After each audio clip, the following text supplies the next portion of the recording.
Okay, so question 5. Now, question 5 is arguably the most important question of the 5 questions in the exam. But the good thing about it, as well as being the most important, is also it tends to be the one that people like the most. And the reason for that is because whereas in questions 1 to 4, you'd have been focusing on analysing the writing of somebody else and looking for things like language and structure and so forth, in question 5, you get an opportunity to showcase how you can use those things yourself. Now, question 5 is worth 40 marks, which means it's essentially 50% of the paper, hence why it's so important. So 40 marks are available for this question. Out of the available 80. Obviously, now that means you're going to have to spend a sufficient amount of time doing it. So we recommend 45 minutes for that question.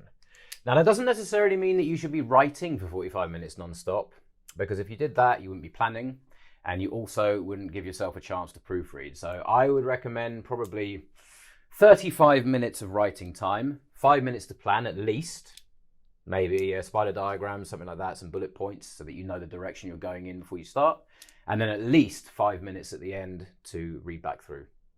Accuracy is very important. We're going to come to that in a minute. Okay, format options for question 5. Now, you get 2 choices, essentially, and this is a really good opportunity to play to your strengths.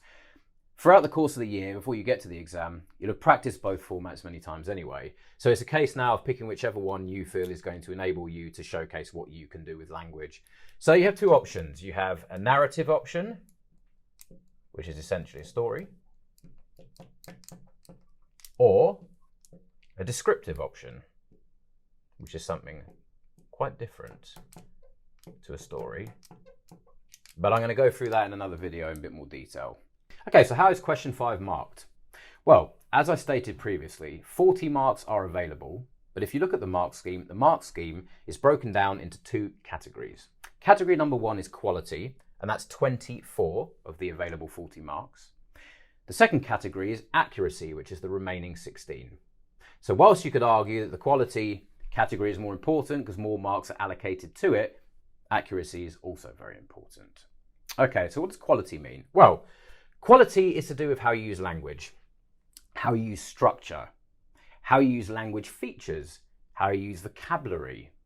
Is your writing adhering to your chosen format? So for example, if you've chosen to write a piece of narrative writing, is it a piece of narrative writing?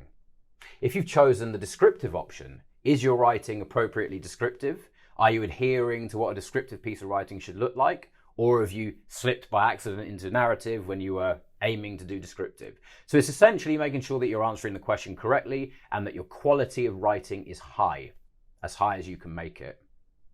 Accuracy. Well, accuracy refers, of course, to the classic SPAG, spelling, punctuation, and grammar. Making sure you're spelling as many words as you can correctly. Making sure that your punctuation is as accurate as you can make it. Making sure that you use a variety of punctuation marks if you can. So yeah, it's absolutely good, of course, always, to use the basics, the full stops, the commas, the exclamation marks. But if you can get some semicolons in there, speech marks if appropriate, brackets, that kind of thing, this is an opportunity to show the examiner what you can do in terms of punctuation and what you can do accurately, of course. Grammar. Rereading your writing. I cannot emphasize the importance of that enough. Making sure you're not missing out letters, you're not missing out words, making sure your sentences make sense. All of those things fall under the category of accuracy. Paragraphing, very important as well. If you forget to write in paragraphs, you're immediately limiting how many marks you can get. And it's easy to do. If you're enthusiastically writing, you write everything in one massive chunk, then you realize at the end, oops, I forgot to paragraph. So making sure that that's in the forefront of your mind as you're writing. Plus, if you're paragraphing, that will help you to structure your writing more professionally and more effectively as well when you're thinking about the quality element. Finally, verb tense. If you choose to write in the past, for example, if you're writing a story, that's absolutely fine, but you've got to make sure that you stay in the past. If you choose to write your descriptive piece in the present, like it's happening now, and I'm going to go into this in a bit more detail in another video, because very often if you're writing descriptively, it's good to write in the present tense. But if you choose to do that, you've got to remain in the present tense. I walk into a room and I see. I walked into a room and I saw. 2 different tenses. Either is fine, ultimately, but you've got to stay in one or the other.